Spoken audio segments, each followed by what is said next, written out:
Ya, baik. Terima kasih, Pak. Nah, saya mau bertanya tentang fatherless ini. Nah, ada satu kasus di gereja saya, anak dari hamba Tuhan juga, anak dari pendeta. Nah, dia mengalami macam-macam trauma, tapi apa dasarnya itu adalah karena ayahnya meninggal. Nah, bagaimana seseorang itu atau ibu khususnya dapat menggantikan sosok ayah itu. Nah, pada posisinya anak tersebut dia eh, selalu mengungkit-ungkit di mana ketiadaan ayahnya inilah yang menyebabkan dia hancur-hancuran dalam hidup. Sebenarnya nggak hancur-hancuran banget ya, cuman kayak pada akhirnya dia mengalami PTSD, dia sudah self injury dan lain-lain, dan terus menyalahkan keadaan di mana ayahnya ini dia nggak punya ayah gitu dari sejak dia kecil. Tapi setelah saya mengatakan ini kepada orang tuanya, itu ibunya yang adalah juga pendeta, salah satu pendeta di gereja kami. Nah, ibunya ini denial dengan berkata bahwa dia tidak bisa sama sekali menggantikan posisi ayah atau apapun yang dibutuhkan dari seorang dari anaknya ini untuk kehadiran seorang ayah. Nah, apakah segitu perlunya kehadiran ayah ini sehingga anak itu atau itu hanya menjadi apa ya, menjadi alasannya aja Pak gitu? Atau memang harus perlu dan harus digantikan oleh ibu. Nah, kalau memang harus digantikan oleh ibu, kira-kira seperti apa ibu itu harus berkontribusi untuk menggantikan posisi ayahnya. Itu karena selalu ibunya berkata bahwa dia tidak bisa menjadi pribadi yang diinginkan anak-anak. Nah, tapi kan ini penting juga ya. Pada akhirnya endingnya jadi lebih runyam lagi karena anak ini mengalami post trauma. Bagaimana saya maksudnya saya kalau misalnya ada kasus berikutnya, saya menemukan orang-orang ini sekiranya apa yang harus dilakukan ibu untuk bisa menggantikan posisi ayah yang memang sudah meninggal, bukan tidak ada gitu. Bukan maksudnya bukan fungsi yang tidak ada, tapi memang benar-benar secara kehadiran fisik juga nggak ada. Thank you. Lampu ini loh mati tutup, mati tutup. Terima kasih Bu Priscilla ya. Ini pertanyaan yang bagus sekali, keren banget. Saya senang. Dan seringkali kalau wanita menanyakan tuh, aduh, banyak pertanyaan-pertanyaan yang sulit, tetapi saya tertantang dengan pertanyaan sulit karena ini kasus yang seringkali terjadi di masyarakat ya. Nah, saya mau meng-highlight dulu tentang bahwa saya tidak sedang berkata bahwa kalau bapaknya nggak ada, otomatis seperti itu. Saya kan mengatakan penelitian-penelitian itu berdasarkan kecenderungannya. Karena apa? Karena kita punya Bapa di surga yang luar biasa. Bapa yang peduli kepada mereka-mereka yang tidak berbapa.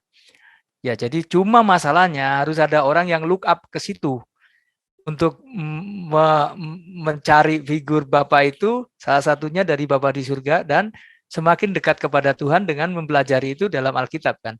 Nah, tapi nggak semua orang kan kemudian mau untuk menggali seperti itu. Nah, ini saya sarankan bahwa untuk ibu, apa yang mesti dilakukan, peran pertamanya itu kan validator, memvalidasi peran ayah.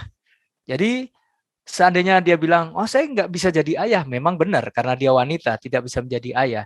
Tetapi untuk memvalidasi peran seorang bapak itu bisa dilakukan dengan yang tadi membangun keintiman kan ibu. Yang kedua membangun keintiman. Bagaimana dia mengajarkan keintiman kepada anak untuk intim dengan Bapa di surga. Kemudian dia bisa mengajarkan kepada anak, ini loh, Bapa di surga berperan seperti ini, sini, ini. Kemudian bagaimana Yesus yang diafirmasi Bapaknya menghasilkan pribadi yang luar biasa. Nah, hal-hal ini yang sebenarnya mesti diajarkan. Jadi kebenaran-kebenaran dari firman Tuhan itu kemudian yang diajarkan. Nah, itu dari satu sisi, dari sisi seorang ibu ya. Kemudian dengan peran dia mengurus, merawat, mengasuh anak-anaknya itu juga membantu sebenarnya peran dari para ayah. Hanya mungkin figur secara fisik ayah yang tidak ada ini mesti dibantu kalau memungkinkan. Jadi saya sarankan itu harus ada gereja-gereja atau orang-orang yang digerakkan Tuhan untuk menjadi mentor-mentor buat keluarga-keluarga ini. Karena anak-anak yang usia tadi saya nggak disebutkan usianya berapa Bu Priscilla?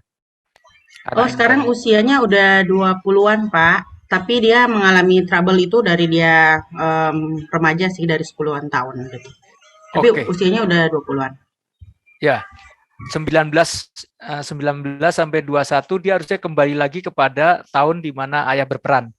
Nah, ini sebetulnya karena tadi tuh. Jadi masalah yang terjadi di sini karena tidak banyak figur pria yang menemani dia ketika dalam masa-masa ayahnya meninggal itu pasti mengakibatkan kehilangan yang begitu besar.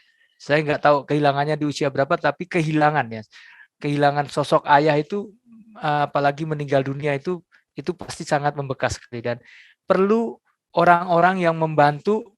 Saya menyarankan ada keluarga-keluarga, mungkin ada sel grup yang kemudian membantu keluarga ini untuk memberi peran sosok pria.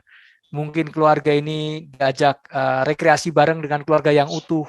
Mungkin keluarga ini diajak makan gitu ya dengan keluarga yang utuh untuk mereka bisa lihat keluarga yang utuh seperti apa dan kemudian pria-pria dari keluarga yang utuh itu tentunya dengan sepersetujuan istri itu kemudian memberi banyak berbicara, mendengarkan.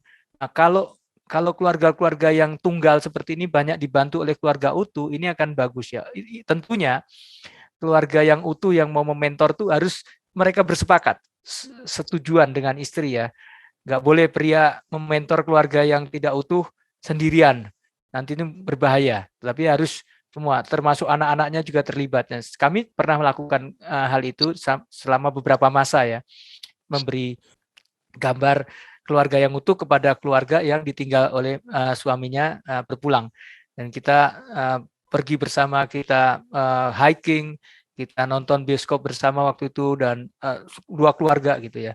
Dan ini berdampak buat mereka. Saya pikir itu yang saya bisa sampaikan di sini.